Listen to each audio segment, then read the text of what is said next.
What is good, all of our listeners and viewers? Welcome back to another episode of Games and Groceries. My name is Adam. And I'm Liz. And I'm not sure if I'll ever have a beard again. Woo! We're here with episode 108, where we're going to be talking about why do we have console wars in the first place. But first, we've got some segments for you.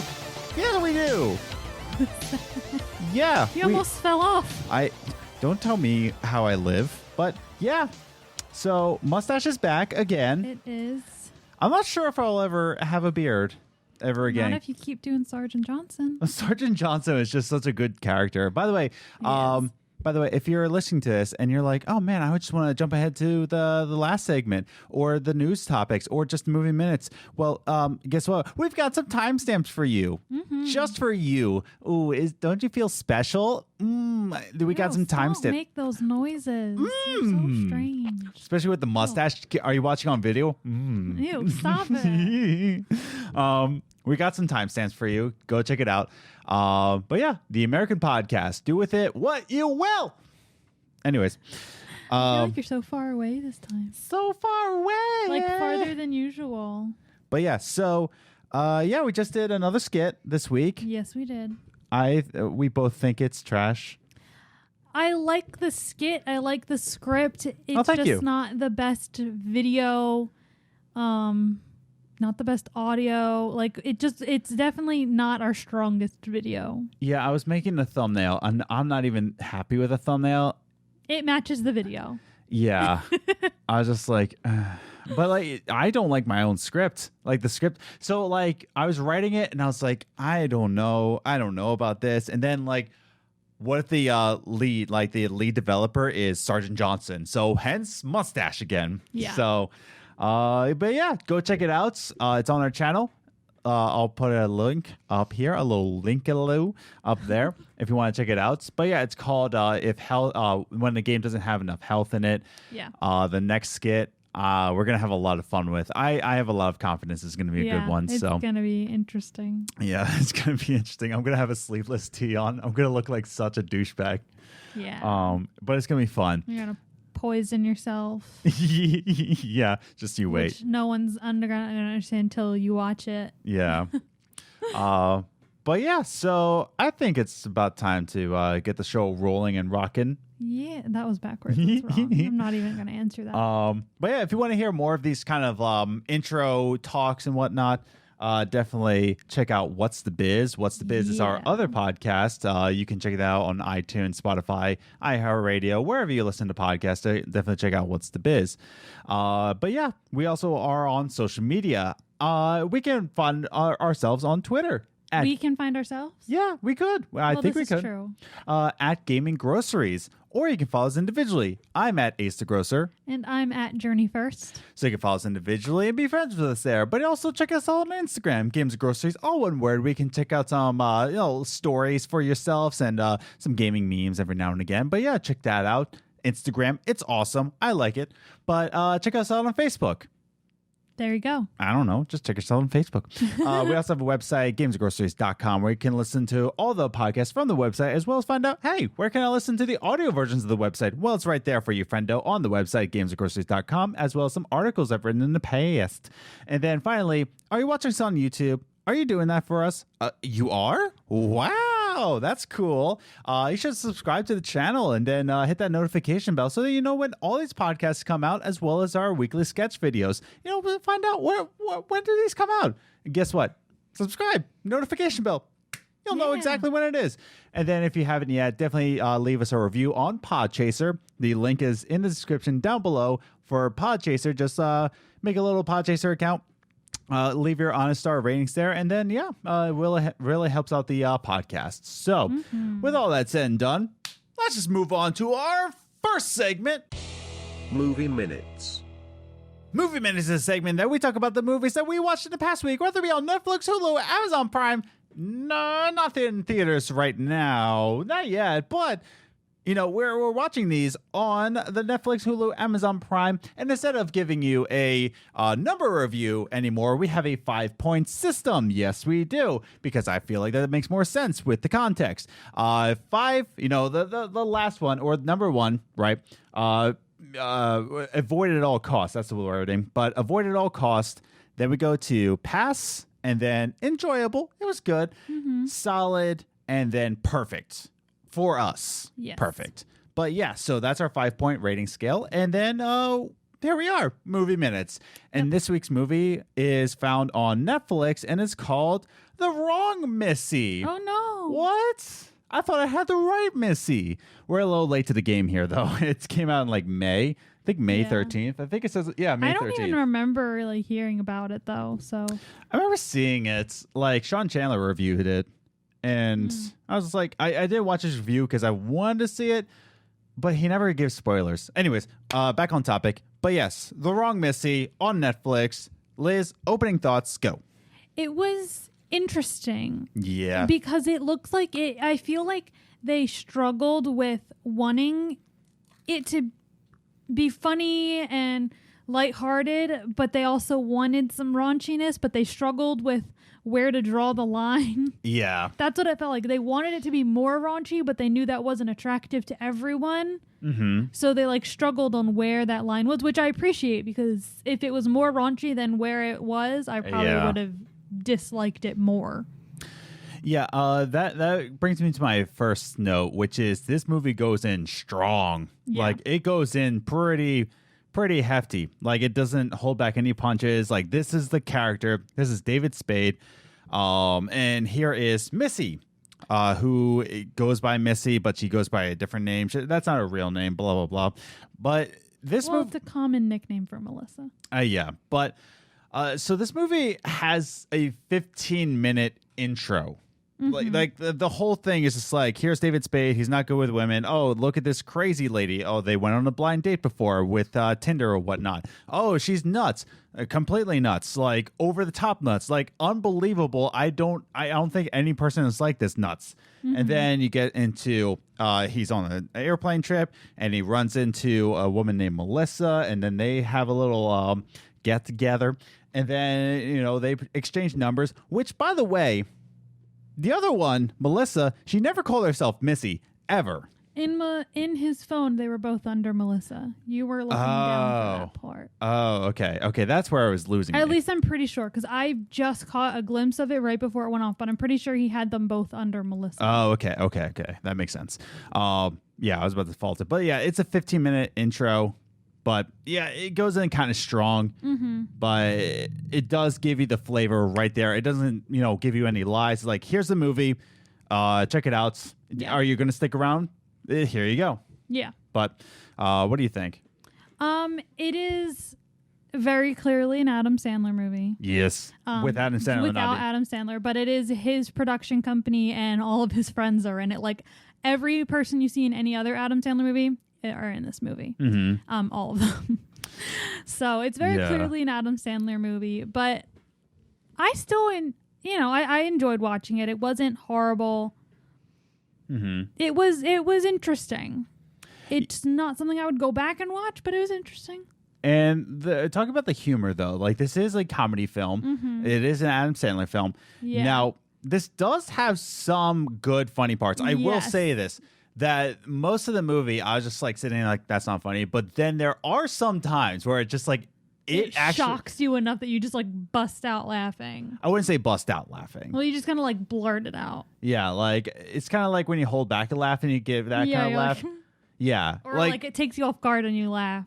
Yeah, that's the thing. It does make me genuinely laugh, especially Rob Schneider's character. Yeah. I loved him. But that was hilarious. There are some good funny moments to this, but for the most part, this movie has some very easy jokes, right? Yeah. Very, very kind of like sexual, drug induced, and like very easy, like very much written in other raunchy movies. So it kind of goes on to some easy takes, but some of them are earned. I will be man enough to admit that this did get me laughing a good amount of times. Yeah. But now, bring me to my final note. This does have the same beats as an Adam Sandler movie. It has this whole squad in it. And it didn't really break bounds in what an Adam Sandler movie does. But if it's not broken, don't fix it. Yeah, exactly. I mean, Adam Sandler movies, this I feel is closer to his older stuff almost. Yeah. Mhm. Because there are some things he's done recently, like after Grown Ups, his movies kind of dwindled a bit for me. Yeah. But this one kind of felt closer to like Grown Ups and his older stuff. I would say so, yeah. So I think kind of reminded me of Billy Madison a little bit. Yeah. Mhm. And it was almost that type of raunchy where it was like, of course, dirty jokes. It maybe went a notch higher than his typical dirty jokes. Yeah. But not too far. And I think that's why I was okay with it, because I grew up watching Adam Sandler. So, yeah. So let's get into our final ratings out of our 5-point system. 5-point system, which, again, I'll remind you all. First point is avoid at all costs, pass, enjoyable, solid, and perfect. What did you give it? I gave it an enjoyable. An enjoyable. Why? Because, like I said, I wouldn't I wouldn't watch it again unless like I had a friend that wanted to watch it. I'd be like, yeah, sure, why not? Mm-hmm. But it was just good. Like we said, there was just some things that weren't really our type of humor. Yeah. But, I mean, it has actors in it that we like. Yeah. Like I said, Rob and the Schneider humor. really robbed the show. I love anything that he's in. He's just hilarious. But yeah, so it was just that. It was an enjoyable movie. It wasn't a waste of time, but not something I feel the need to watch over and over again. It's not a classic. Yeah, no. I also gave it an enjoyable, but I wrote down a generous enjoyable. Like, Yeah, you didn't like it as much as I did. Yeah, I was really teetering between enjoyable and pass because I was just like, in the end, I was like, kind of like, I would give it a pass, but like it I made said, you laugh too much. that's the thing. There were some times where it generally made me laugh, like genuinely made me Yeah. laugh. So I was like, I'm giving this a generous enjoyable. Yeah.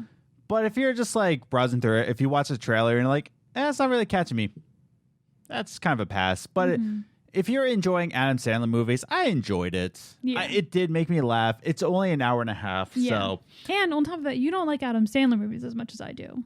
yeah, not as much. And that's what I mean. So it makes sense that you wouldn't like this one as much as I did. Yeah. So that's our review. And like I Yeah. said, these 5-point systems are for us. It's not like objectively like this is an enjoyable movie. But Yeah. if you have seen our movie tastes in past episodes, then this is what to expect. I gave it generously and enjoyable. And then you gave it I gave it a regular, flat, enjoyable. So take with it as you will. It's on Netflix. It's called The Wrong Missy. It stars David Spade and other Adam Sandler characters. I can't remember. And this girl that is pretty new to the scene. Yeah. So she was good. She was good. She's a very good actress. Yeah, she was great. We should learn her name. We should. But yeah, again, that's The Wrong Missy on Netflix. Check it out for yourself if you're so inclined. But that brings us to our next segment about gaming on our gaming podcast. Yeah. Let's just go into it with our next segment. Top 3 Gaming News. The top 3 gaming news is the gaming news that we saw in the past week, and we like to rank it 3, 2, 1, just to give you a condensed version of what's going on in the gaming industry. Liz, what's going on? Stuff. What's happening though? You Things. you write all these notes down. You want me to read them? No, Okay. that's my job. Don't take my job now. It's all I got now. What? I don't know. You love your current job. I do. Well, actually, I would like doing this full time more. Yes, but you still enjoy your current job. I do enjoy my Just current like I job. enjoy my current job. Yeah, but I would love to do this full time. Well, If you yeah. were so inclined to, subscribe to the channel and watch us. I don't know. So that we can do this full time and stop working. It's your fault. I don't really care. It comes and it comes, but whatever. But subscribe to the channel. So number 3 gaming news is about which. Oh no, we're still Wrong Missy. Professional podcast here. Erps. Top 3 gaming news. It's about Fortnite. Professional podcast. Like how I love how it's just like, oh, please subscribe so we can do this full time. And we can't even Oh. change a slide. Subscribe to the channel. Erps. It's about Fortnite. Number 3 gaming news is that Fortnite It's officially, especially the Save the World mode, it's officially out of beta. I didn't even know it was in beta. It's out of early access. Pretty sure everyone forgot about that. I'm pretty sure I did until I read this article. You're probably like, wait, is this article old? Yeah, when it said that it was, I knew it was on beta mode because every time I'm on the loading screen for Fortnite, it always says in the top right corner, beta. Oh, yeah, it does, doesn't it? Yeah, that's what I mean. I'm just like, why is that? And Because it was still in beta. which is wild to Like, think about. Why has it done all this stuff to stay in beta for years? Yeah, this has a lot to do with the Save the World mode, which is like the single player mode that it first started with. I still remember back in 2016. This is 3 years ago. I remember this being 2016. Maybe it was 2017. But I remember in 2016, 2017, I remember Fortnite Save the World first came out, and I was just like, everybody was kind of like, I'll pass on this. Mm-hmm. Then PUBG came out, and PUBG was going all on blast with Battle Royale. And then Fortnite Save the World came out with their own, and everybody was just like, oh, they're really trying to save the world, aren't they? They're really trying to get into the game. And it turns out that simple move just took over. Not just the gaming industry, but just the entire world. Yeah. That's insane what Fortnite did. And all of it was in early access beta, technically. So what will come now that it's not in beta? Well, let me read this quote right here. From articles are linked down below, by the way. All the articles linked down below if you want to give it a read for yourself. But this comes from the article saying Epic previously revealed plans to make Save the World free to play. But this latest announcement officially confirms that the co-op building adventure will not be going in that direction. While the content for Save the World campaign will now, quote-unquote, slow down, and the main story is complete, the post states that there are still adventures to be had in seasonal events. So the article also says that seasonal events are still happening for Battle Royale mode, and that all of your purchases that happen in Battle Royale in the previous early access will still work in the official game, but it's actually officially out, and that is wild. By the way, if you bought the Founders Pack for Fortnite, you get an 8,000 V-Buck bonus. I bet you don't even remember buying it. Yeah, like that's the thing. It's like, holy crap. Because I remember the Founders Pack, and I was like, really? They're really trying to make Save the World a thing. And what's crazy is that they're still not making Save the World free to play. They're still making it a premium purchase. The single player game. I didn't even know they had a single player game. Everybody forgot about it. Because, I mean, I remember it coming out and kids like playing Fortnite, but I don't ever remember hearing anything about a single player mode. Like I've only ever heard of like our students and all playing the Battle Royale. I didn't even know there was a single player till today. Like I said, I still remember when Save the World came out, and I was just remember thinking like, this is weird, like building against zombies, like it's kind of weird. And then Battle Royale came out, and I was like, that's not going to go anywhere. You were wrong. Oh, man, boy, were they wrong. Remember that Out One's Out video? Boy, were they wrong. Nope. He hates that video. But, yeah, so it just says that seasonal events are still happening. It's still going to progress Battle Royale, and all of your purchases are going to go forward. And you get an 8,000 V-Bucks if you bought the Founders Pack. So it's kind of like, wow. Like this happened? Yeah, like wow, we all forgot it wasn't official yet. Good on you, Epic, I guess. Congratulations. Thanks for putting this in beta for 3 years, even though you had the money to do. Definitely had the money. But that's not up for me to say, because I'm just a poor peasant news podcaster who can't even change his slides. So who am I to judge? But that's that. Fortnite going out of early access. Good for you. Yeah. Speaking of another good for you, Nintendo is in the news. Yeah? Or was in the news, because you're watching this on Monday, and, you know, it's probably old news. But whatever. Remember the JoyCon drifts? Yeah. Yeah, the Nintendo president, Shintaro... Oh, wait, did I say his name right? Yes, I did. Shintaro Furukawa apologizes for the JoyCon drift. He says, sorry. I'm so very sorry. That's how he said it, too. Better late than never? Yeah, so... I guess. This is coming from an investors meeting. And this is important to know, by the way. I think context matters in this certain setting because a lot of people are thinking that, oh man, Nintendo just came on Twitter and said, sorry, everybody. Will you forgive us? Please and thank you. Thank you. No, they didn't say that. They didn't say it on Twitter. They said it in an investors meeting after an investor asked him a question about it. So he didn't. So really, he didn't apologize to anyone. Yeah, let me actually read his apology right here. So this is from the article, link down below, if you want to read it for yourself. But this is coming from Shintaro Furukawa, who says, regarding the Joy-Con, we apologize for any trouble caused to our customers, Nintendo President Shintaro Furukawa said at a recent investor question and answer session. We are continuing to aim to improve our products, but as the Joy-Con is the subject of a class action lawsuit in the United States, USA. Anyways, okay. And this is still a pending issue. We would like to refrain from responding about any specific actions. So, yeah, this has nothing to do with any kind of Twitter apology or any kind of official statement. This has to do with an investor question and answer session. Yeah. But here's the thing. Here's where a line comes in. And I was thinking about making this kind of the big topic for the show, but I don't know. I can just say it in a couple words, really. Where's the line drawn where developers have to apologize for bad works? You know? I think when you spend a lot of money on a system and it comes broken. Yeah, and that's the thing. This has been a pretty devastating amount of Joy-Con drift. We've never experienced it. No. Our friend Kevin hasn't experienced it. Yeah. But the thing is, so many people did, enough that it's a class action lawsuit. In the USA. Thanks, dear. You're welcome.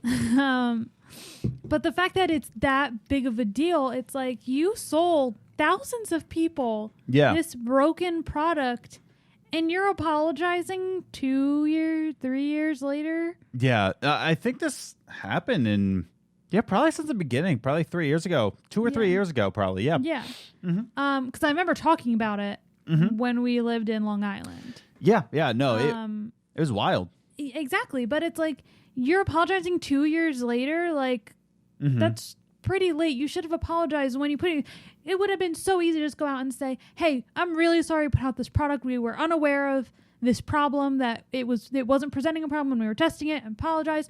And they did fix everyone. Right. But it's still just like, you released a broken product and you're apologizing 2 years later. And you're not even apologizing to everyone. You're apologizing to an investor. And that's the other thing is that now when I say what's the line, I think it really goes into a significantly broken product. And that's the other thing. Should Sean Murray really apologize for HelloFresh for No Man's Sky? And he didn't really apologize. He more apologized by making the game better. Yeah. But now, he's apologizing with words because he hasn't really fixed the issue, because Joy-Con drift even happened with the Switch Lite. Really? Yeah, there was a lot of cases. That's I was a little nervous about getting a Switch Lite. Yeah. But there were some cases that came out and they were still having Joy-Con drift on the Switch Lite. So we didn't really fix it. So, yes, and that's the thing. So it's that I think is where the line is. It's like you're continuing to put out a broken product. Yeah. It's the same way I feel about it's the same way I feel about day one patches. You are knowingly putting out an unfinished product that we're paying money for. Yeah, with a big amount of patches, because day one patches are always going to be a thing. Yeah, but it's the amount. It's not like a gig. And the fact that after the day one patch, there's still some horrible glitches. You should check out Call of Duty, because man, oh man, are those patches pretty hefty. Yeah. They are very hefty. So is Fallout 76's. But, that's not for me to say. But, yeah, so he came out. He apologized to an investor. Not to you, but to an investor. Not to you. If you're listening to this, he doesn't apologize to you unless you gave him money, which you kind of did, because Joy-Cons. Paid for it. Yeah. But, so he apologized by saying, sorry, but we'll do better. But why? I'll do better, mama. Oh, stop. Oh my goodness. Subscribe to the channel. Oh no. But yeah, I love how he apologized with like, since it's a class action lawsuit, maybe I should say sorry. Yeah. So stupid. Anyways, but on to the big news. The big news. You know me, if you listen to the podcast, I'm a big NBA 2K fan. Yeah. Huge. I buy it every single year because, why do you do that, Adam? Because I'm a sucker, okay? I understand. But I'm a sucker and I love it. But I will always purchase it.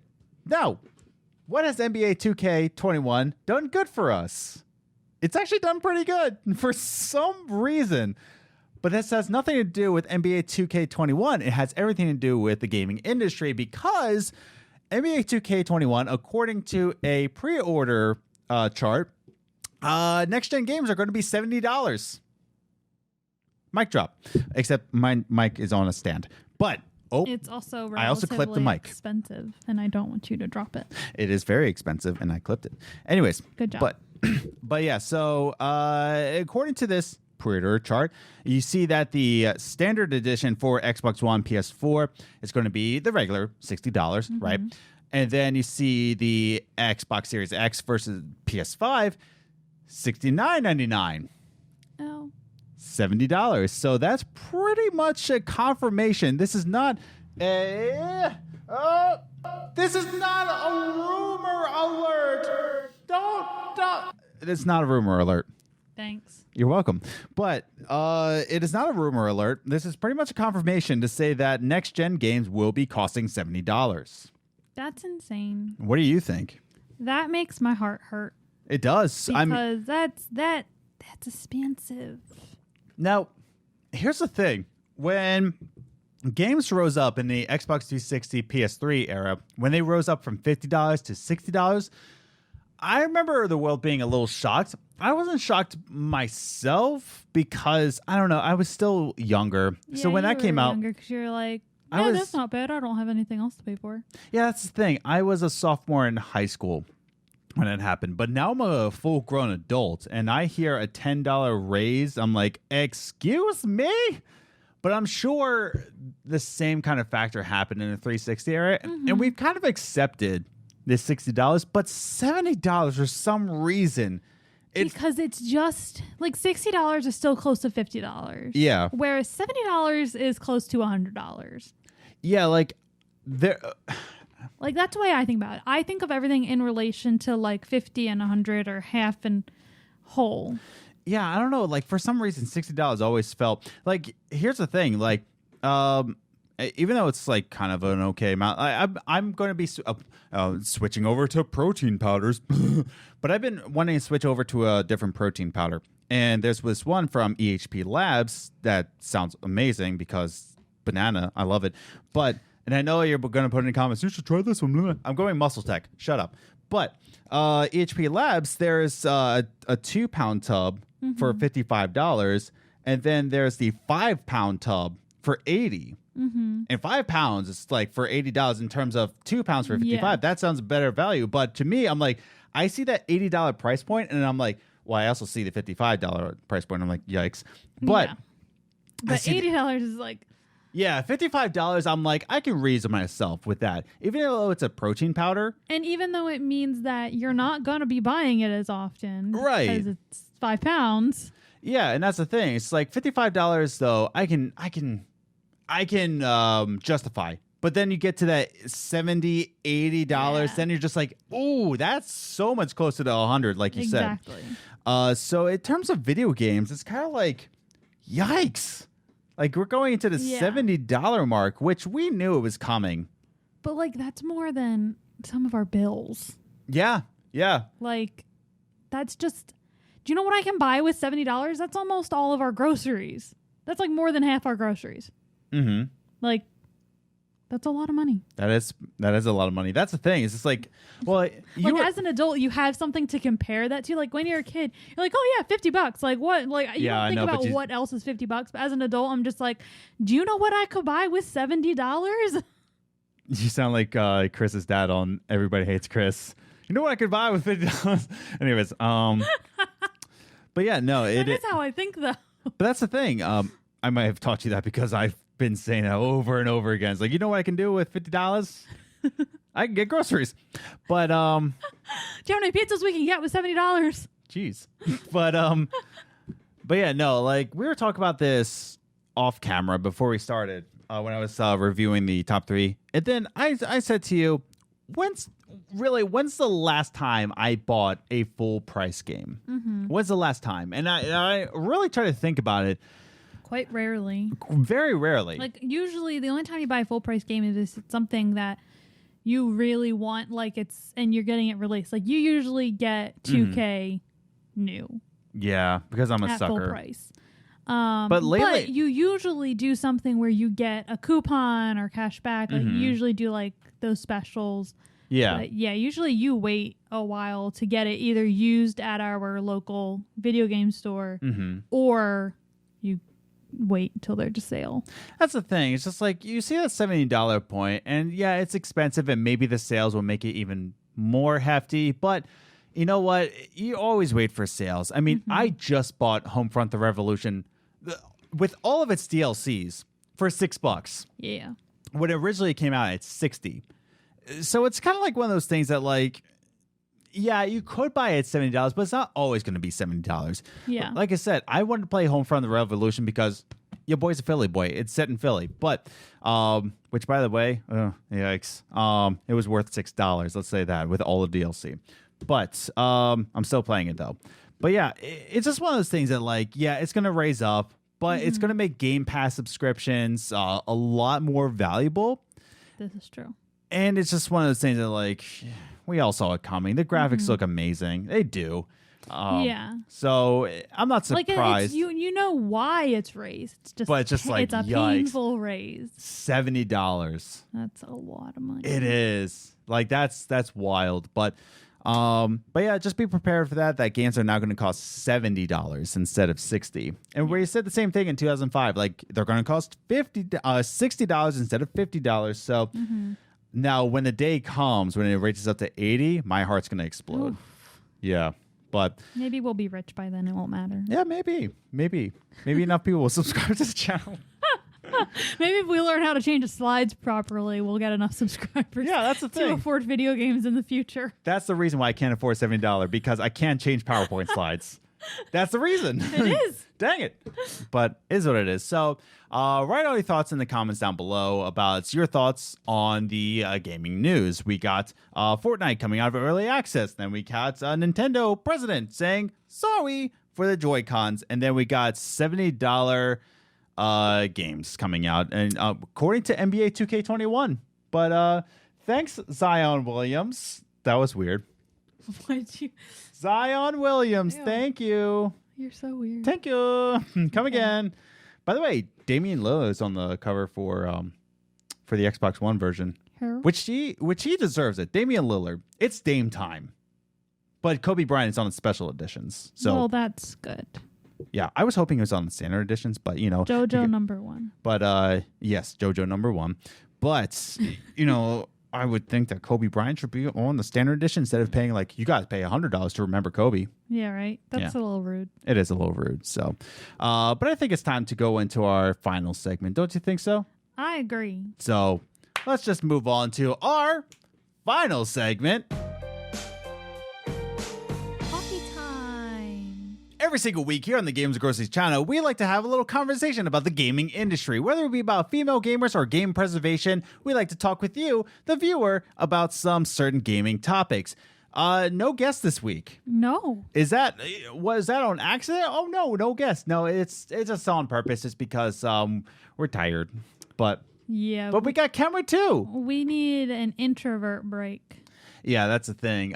But yeah, it was really great. We're gonna just spend probably 2 episodes, just me and you. We need some good couple time. Yeah. But yeah, so we're definitely gonna have more guests coming because I just feel like they're really good conversations. So, yeah, they are. But we're definitely introverts at heart, and we just need a little bit of introvert time. You're a little bit of both, but I'm like through and through introvert. So yeah. I'm exhausted. So I'm the one bringing on guests, and you're like, I'm just like, oh, I'm like, Yeah. Like meeting new people. Like I love all the guests we've had. Yeah. They've been great conversations, but meeting new people is exhausting. You can say that again. But thank you everybody who's come on the show. You're very valued. Yes. Especially You are very valued, not we are very valued. we are very valued though. You're not valued. Me, Adam, I'm valued. But yeah, especially the ones who've come on recently and the ones before that and the ones that come on since the beginning. I don't know. Let's start the conversation. All of them? All of them. But let's start the conversation. Let's do that. We are actually talking about console wars, especially between Xbox Series X and the PS5 and, the next gen, the Nintendo Switch, which isn't happening, by the way. But let's talk about that. What are the console wars? How did they start? So console wars are what I'm assuming is like just like the battle of like people who like primarily play Xbox, people who primarily play PlayStation. And then there's Nintendo, but I feel like the biggest war is between PlayStation and Xbox because they're similar. Whereas Nintendo is more seen as like a family type system. It's its own ecosystem altogether because you never really get Nintendo people really involving themselves in the console war. Yeah, and I think it's because like people who play both Xbox and PlayStation also play Nintendo. Like Nintendo's just like for everyone.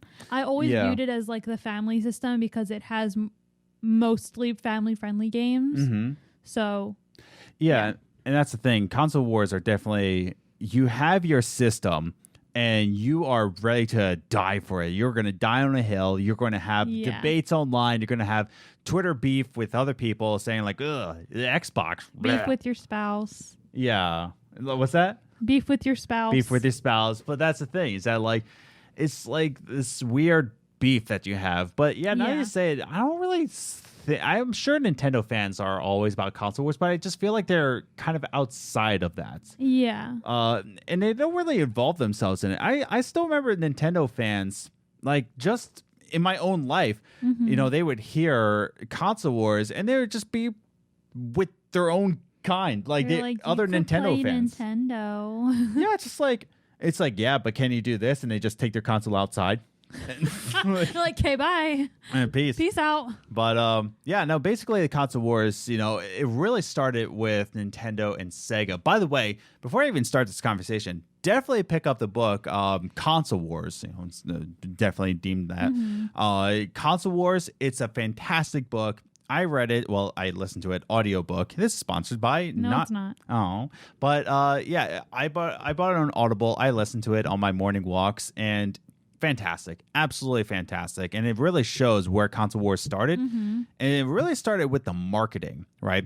Especially when Sega said, like, Sega does what Nintendo don't, and I was like, woo, that's that's a horrible slogan, and they thought so too. Sega hated that, and that's why they hired Tom Klaczynski. But it really started with the marketing, and I think that kind of culture kind of seeped into our own kind. Yeah. And it just like, it was a generational thing. It was a generational jump. Yeah. And it was from marketing, like really clear cut marketing to now where people are just, on their Twitter beef. Yeah. Now, let's talk about this. Where do our personal things lie? So why don't you start, Honey Bear? I play PlayStation. Yeah. It started with the fact that when I got into video games, it was with Life is Strange. Uh-huh. And I really like those story games where it's like playing a movie almost. Yeah. And there's not much skill involved. Like I'm getting better with skill-based games, but I still primarily like to play the storyline games. And most of those games are on PlayStation. They're PlayStation exclusive, like David Cage games. So I automatically kind of needed a PlayStation if I was going to get into games. Right. But I've kind of grown to enjoy it more than the Xbox. But that's mostly because of the controller. Because after having a PlayStation, I realized the controller for the PlayStation is so much easier for me to hold. Not for the PlayStation 5. Well, you don't know that yet. Look at it. It's all beefy. Beefy boy. It's still not as beefy though. Like, look, the hand room is still more than that one. Yeah, that's you true. See? So that one's still probably going to be easier for me to hold. And the triggers. I'm very excited for those triggers. Oh, yeah, the adaptive triggers. Super excited for the adaptive triggers. Also, it's pretty. And I don't want to hear your spiel. It's pretty. Yeah. So I really like PlayStation. I like that I can hold it because, I mean, I don't have like tiny hands, but I have smaller hands than him. Yeah. But I really like it. I like the games that are exclusive to PlayStation. And I don't know. I like it more. Yeah. There's really no actual reason. I just like it more. I am definitely an Xbox fanboy. I've been since day one because that was the first console where I really fell in love with games because of course I had the NES growing up and then the N64, right? And I wanted a GameCube, but my grandmother, who's Russian, when she heard that, she actually got me the very first OG Xbox, and I was disappointed at first. But then I just really started to play. What I really started to play was Jet Set Radio Future.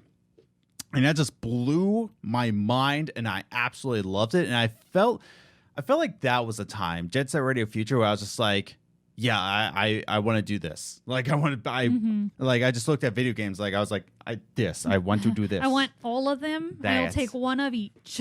And so I really loved, the Oddworld series, especially, Munch's Odyssey. And then I liked Blinks. That was an exclusive. That was an exclusive. And especially Halo. Halo 2 was the most mind-bending to me because that was the first time where I could play like an action game that was very story and lore heavy. That really blew me away. I started playing Morrowind on the Xbox, and it was just one of those things that, like, I always played my games on Xbox. Yeah. And I just grew up with it. It really comes down to that like, my teenage years was filled with Xbox. My formative years were with Xbox, where I grew up kind of with Nintendo.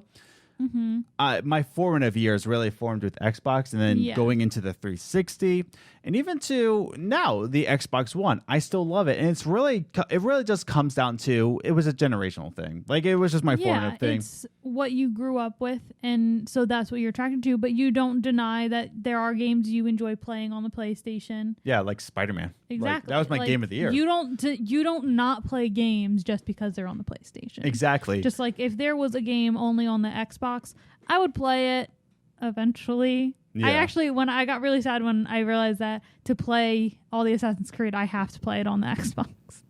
Well, that's only because, because that's what we own it on. We're not going to go buy all the games on PlayStation when we have them on Xbox. Exactly. I played all my Assassin's Creed games on an Xbox system, so that's what we own it on. Yeah. But yeah, and then there's like the Kingdom Hearts games that's all on PlayStation, but the amount of games that is. But though I have come to realize that if I could have every game on Nintendo Switch, that's what I would primarily play on. Yeah, you would be a Nintendo Switch person. Because I personally I like having the TV on. Like, I'm a very TV person. Like, I prefer to be watching TV and movies. So when I'm playing video games, I would like to be playing the video game with something on in the background. So that's why I prefer the Nintendo Switch.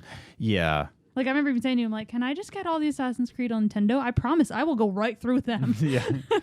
And unfortunately, I think only Assassin's Creed 3 is on. Assassin's Creed 3, Black Flag is on it, Rogue, and maybe a couple others, and I can't remember. They need to get on that. They really do. So that I can play them. I'm not disagreeing with you, but yeah, no, like, I'm only on Xbox really only because it formed me. Yeah. And that's the thing. It was just my preference. Yeah.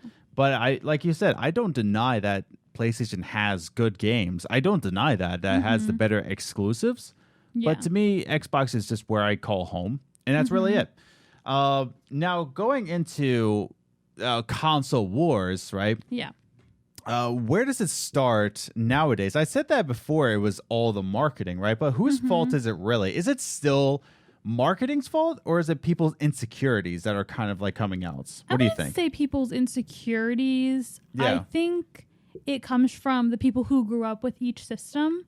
Yeah. Like you said, you grew up with Xbox, so you are like diehard Xbox fan. Yeah. Whereas there are guys who grew up with PlayStations, and Right. they're diehard PlayStation fans.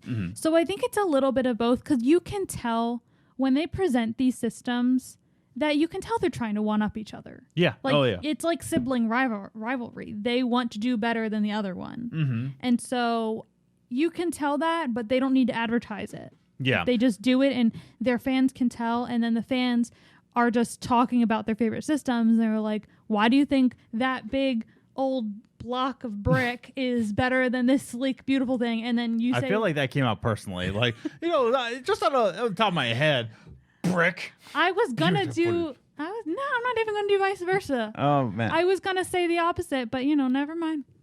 This ugly I was gonna spaceship say, and you looking. I was gonna say that, and like you say, like you think that this is so much better functionally, and that's gonna be hard. Like you just like it's the reverse. That's gonna overheat. I'm swearing to you, the PlayStation 5. I understand that. I still don't care. Yeah. It's pretty.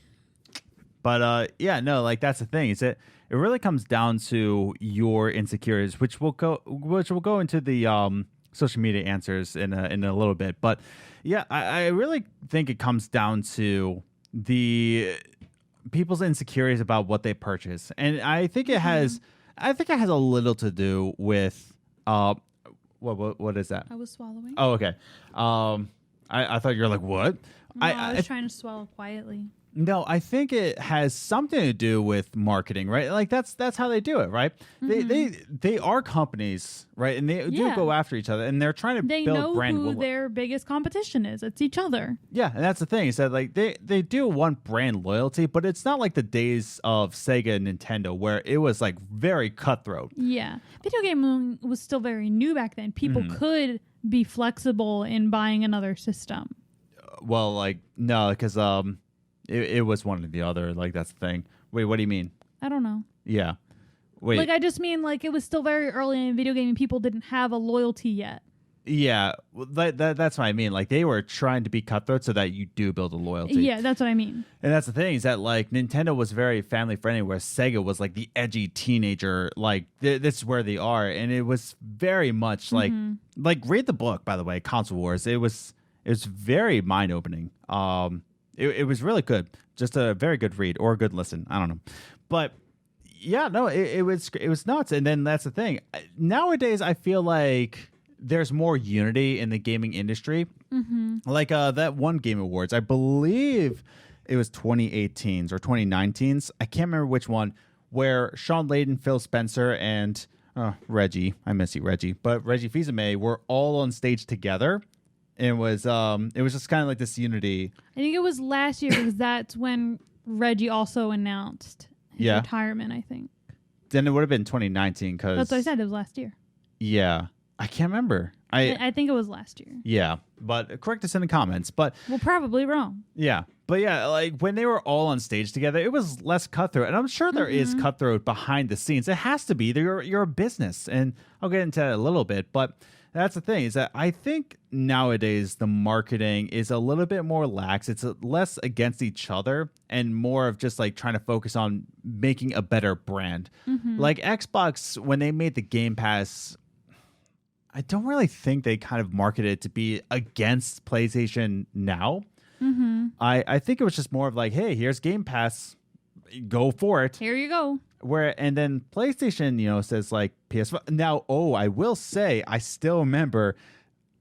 I just remembered on the top of my head, when the Xbox One and the PlayStation 4 first was announced, and Xbox One first said that to play used games, you always have to be online. It was a DRM kind of crap. And PlayStation came in with the quick hit, and they were just like, oh, here's how you play used games on the PlayStation 4. Or like, this is how you let your friends borrow it.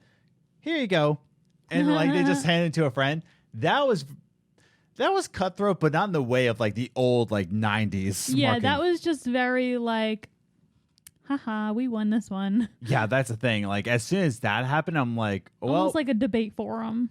Yeah, just from that move alone, that's really what made Sony win this generation. Yeah. But I really do think that console wars nowadays mainly, and I would say like 80%, maybe 20% to marketing, but 80% to people saying like, I am this way. This is my identity. Like I say before, I am an Xbox fanboy. I am. Unapologetically, I'm an Xbox fanboy. Doesn't matter what product they put out, you're going to buy it. Yeah, and that's the thing. It's just like, I know I'm a klutz. Whatever. Oh, Adam, aren't you more into PC gaming? First of all, shut up. Second of all, I'm the one talking here. But that's the thing. Is that like I am an Xbox fanboy, but I'm not going to go out of my way for Wolf 1. I don't have really any ammunition to be like, oh, PlayStation, what stupid exclusives. I got hundreds of old games that I pay $10 a month for. But what was I going to say? But that's the thing. Oh, yeah, that's what I was going to say. I am an Xbox fanboy, but I don't count it as my identity. Yeah. Right? I don't say to people as like, I don't treat it like it is everything to me. Yeah. But if someone asks you like, oh, what system do you play? You'll be like, Xbox. And you'll give your reasons. Yeah. And that'll be the end of it. Whereas the people who involve themselves with console wars and Twitter beef, I really feel like they see it as their identity. Mm-hmm. Whereas like, I know that Phil Spencer doesn't know I exist. And that's the thing.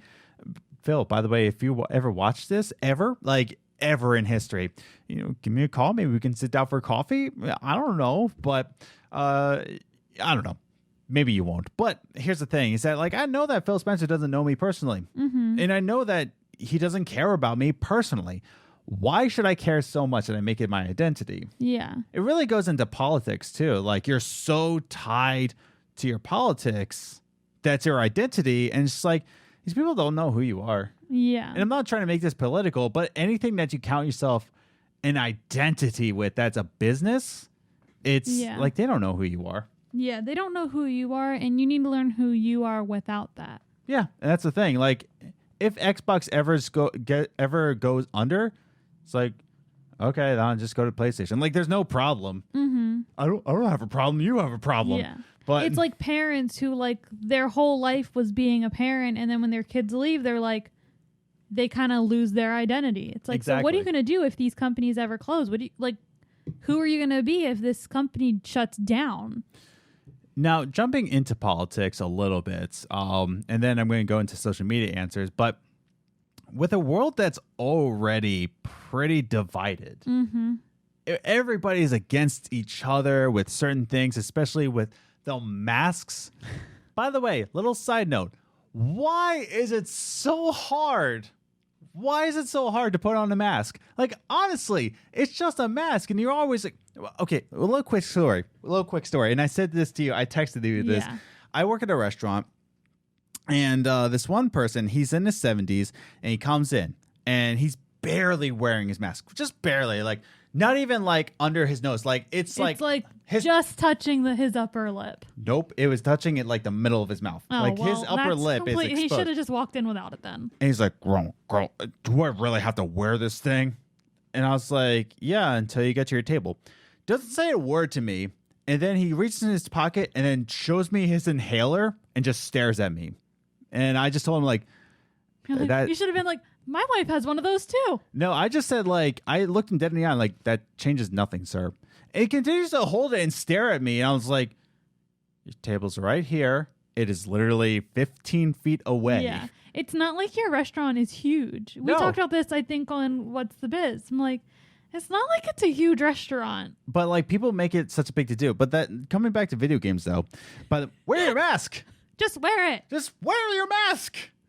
Anyways, but that's the thing is that with a world already divided, especially with the whole mask situation, dividing people and like opening up the states and closing them, and now with politics and this whole Trump era, everybody's so divided. Why are we going to allow our purchasing for consoles divide us even further? Yeah. Why? Like, why should we let ourselves do that, man? We shouldn't. I think people it just feels like, at least these days, people just want to fight about something. That's the thing. They just want to argue. They do. And it's like I don't understand why people choose to be so angry. Like when I was younger, like, and I've talked about this before, I was so angry, like at everything. Like I was just an angry person, and I felt so free when I finally got rid of that and let go of it. Yeah. Like, why do you want to be angry all the time? Like why do you want to start a fight with everyone? Like, do you know what that's going to do to your blood pressure when you get older? That's not healthy. It's just not. Yo, by the way, I was bringing up a social media answer, and look at that. My dude, Retro Gamer Podcast, he's wearing his mask. In his own store. Look at that. Just on Instagram. Mm-hmm. And he's wearing his mask. You're such a good dude. Like, that's the thing. If not to get way off topic, but if the employees can wear the mask all day, you can wear it for the 20 minutes you're wherever you are. Look at my dude wearing a mask. I'm so proud of you, man. But anyways, yeah, so let's get into some social media answers now that I'm on social media. But I asked you on Twitter and Instagram and Facebook, why do gamers participate in console wars? And then I asked you that on social media. And then we got some answers from Devoted Saint Retro, which, by the way, definitely follow them on Instagram. Devoted Saint Retro, he actually makes wood cutting controller holders and other really good memorabilia. I want them so bad. They're so awesome. They're so cool looking. But yeah, definitely check them out on Instagram and DM them saying hi, Games Groceries sent you, or I don't know, do whatever you want, but treat them with fairness. Anyways, yeah. He says this because of fandom. Period.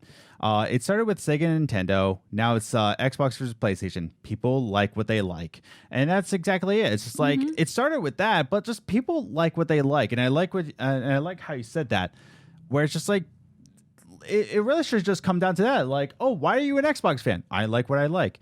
It is what it is. Yeah. But yeah, what do you think? Oh, as the camera one's gone. Oh no. I'm gonna keep you distracted. But yeah, so Liz likes PlayStation because of the controller, and it just fits her hand better. And that's really just it. She likes the story games. And when I worked in GameStop and people ask me oh, should I get an Xbox One or PS4? And I'm like, okay, go over to the game wall and see what games you like. Do you like the games on Xbox? Mm-hmm. Do you like the games on PlayStation? Which ones do you like? Boom, that's the system you should get.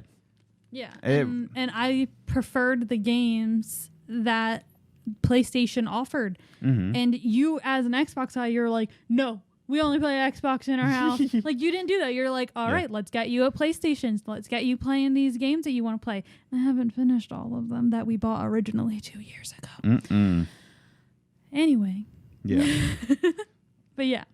So then we go over on Twitter, and nobody answered on Facebook. Oh, thank God. But then we have an answer from do you want to continue? And they say insecurity and the need to validate their life's choices. And I like that last part, the need to validate their life's choices. And especially the word validates. Mm-hmm. They really need to validate what they desire and what they hold true to. And it's just why? Who cares? I feel like that comes with today's society of people always attacking your person. Yes. People are always asking you to defend every belief that you have, everything you like. And I think that's just how we've been primed growing up lately. Yeah. It's just, you have to defend why you like that. Why do you like that? Everyone attacks you. You get bullied for things that you like. Mm-hmm. So I think that's what makes us so defensive about a video game console. It's we have to defend why we like this so much. And I think that's probably where it stems from. That's a good answer. Yeah, I like that a lot. Thank you. Do you want to continue? I believe there are podcasts. They are. I'm sorry I haven't listened to you yet. I will definitely be listening to you very soon. But I saw that. I was like, man, that's a really good answer. Mm-hmm. Thanks again, man. And then finally we have from @CommanderNikki, who says, some people just always want to pick fights, as you were saying. Mm-hmm. They just always want to pick fights. And honestly, that's sad because aren't we all on the same team? Loving a video games team? Mm-hmm. But maybe some people feel extremely... but maybe some people feel extremely proud of exclusives of their console and of choices and are very cool and are very vocal about it. And maybe sometimes that escalates. And yeah, totally agree. Sometimes you're just proud of the exclusives, and that's really what it comes down to. And you're willing to just shut people down because, oh, exclusives. Bleh. What do you have? Halo? Gears of War? Bleh. But I don't really care. Yeah. I really don't care. It really just comes down to Because you also enjoy the exclusives that are on PlayStation. I do. Now, I personally am not a fan of the exclusives that are on Xbox, Mm-hmm. which is again why I got a PlayStation, because it offered the games that I like. Yeah, and that, it really comes down to that. Like I'm definitely a Halo fanatic. Yes. Like that's the thing. Like I don't care what other exclusives are on PlayStation. Does it play Halo? I really don't care. And I tried Halo yeah, and I hated it. yeah, but I love it. Like I grew up with it. Yeah. It's definitely my mainstay. Like Halo Infinite is going to be everything for me. Yeah. I will buy that game proudly for $70. You've been waiting forever for that. I have been waiting forever I because remember every single E3 and game award, you're like, Halo Infinite? Is this it? Is this no, it? it's not it. Oh, is this it? But like, oh my god, Halo 5 was just hot garbage. It was. I don't care. The multiplayer I liked, but Halo 5 was just hot garbage. So was Halo 4. Halo 4's multiplayer was just garbage. That whole game was garbage, so whatever. But Halo Infinite, I'm definitely looking forward to, and I really don't care. Like, that's the thing. It comes down to, like, what Devoted Saint Retro said. Like, people like what they like, and I think it should just end with that, you know? Mm-hmm. That people just want to play what they want to play on, and it doesn't really matter in the end, you know? Mm-hmm. But yeah, that's the thing. So I really do believe that console wars come down to insecurities from people. Yeah. And I just feel like that's just wasted energy for yourself. And this is coming from, you know, pushing 30. I'm 29, so I'm not like filled with wisdom, like Brian McGinnis is. Oh, got him. It was both an insult and a compliment because he's old. You're so mean. But he's also filled with wisdom because he's old. You're an idiot. Anyways, hi Brian, if you're listening to this, you're a good boy. But Is he a dog now? good boy. But yeah, it's coming from a 29-year-old. But really, I'm at 29, almost 30, and I'm just like, there's some things in life that I don't want to waste my energy on. Like, there's so many other things that I would like to put my energy into, like this podcast, like the videos that we do, like my current job or anything else. Like, I want to put my energy into that, and it's really just wasted energy. And I feel like the people who involve themselves with console wars are younger. They're probably in their, you know, late teens, early 20s, and they have a lot more energy to burn out. Yeah. And I'm not trying to say this as like, oh, you need to get a life. But at the same time, yeah. But it is their life right now. yeah, and that's the thing, is that like it's wasted energy. It really is. You know, don't you have dreams, goals, vision for your life, right? And you're wasting your energy on Twitter saying that like anybody who buys the Xbox Series X is just like a garbage boy.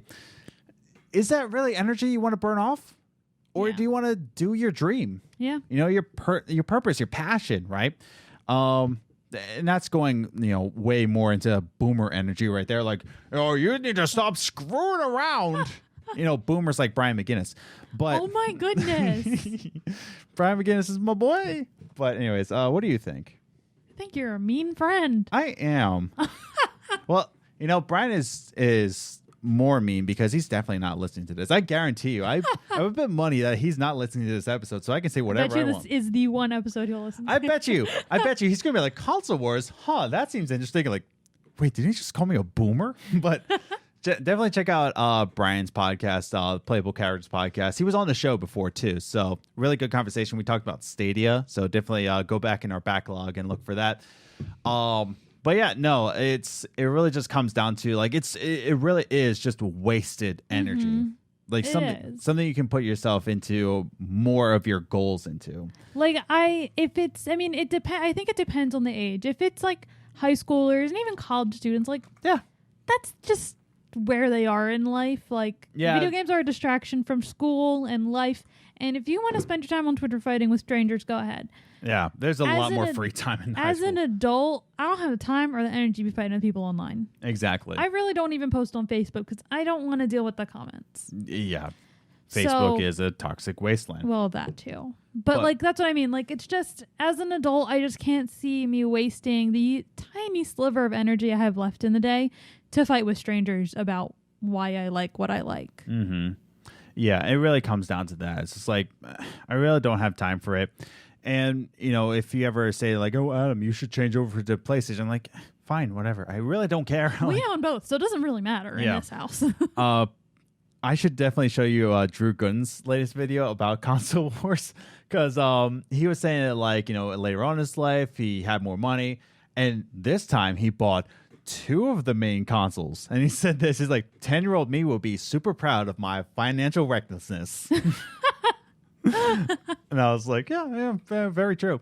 But yeah, I think that really does end our conversation. What do you think? I think so. I think console wars, they're fun to go back and forth on just for fun, but really put it down to your identity and really putting others down. Is that really how you want to live life, man? But that could be condescending boomer energy, but whatever. I'm a boomer at heart, I guess. I don't know. You spend your whole day with boomers. I do. The current place I work at, there's a lot of them. But that's rubs off a little by the end of the day. It does. But yeah, so I hope you enjoyed this conversation. Like I said, we're going to have guests again, you know, in a couple weeks, but you know, we just need time for ourselves and you know, introvert energy, you know? Yeah. But yeah, so hope you enjoyed this one. Liz, any final words? Nope. Cool. So again, we thank you for listening to this week's podcast. We very much hope you enjoyed this week's conversation. If you did enjoy it and you want to subscribe to the channel, maybe you should. It's that little red button right down there. It's over there. Click it. Bang. And then a little bell icon. Just click it. Smash it. Bam. And then that like button, that little thumbs up thing. Bam. It's smashed. But you know what else you just smash? That's share button. But yeah, so definitely subscribe to the channel if you haven't already. And follow us on the Twitters at Gaming Grocery, and I'm Gaming Groceries. There you go. And I'm at Ace the Grocer. And I'm at Journey First. So follow us on Twitter individually, follow us on Instagram, Games and Groceries, all one word. Definitely check out the website, gamesandgroceries.com. And with all that said and done, we thank you for listening to this week. We hope you have a very safe week and have a good one. Bye.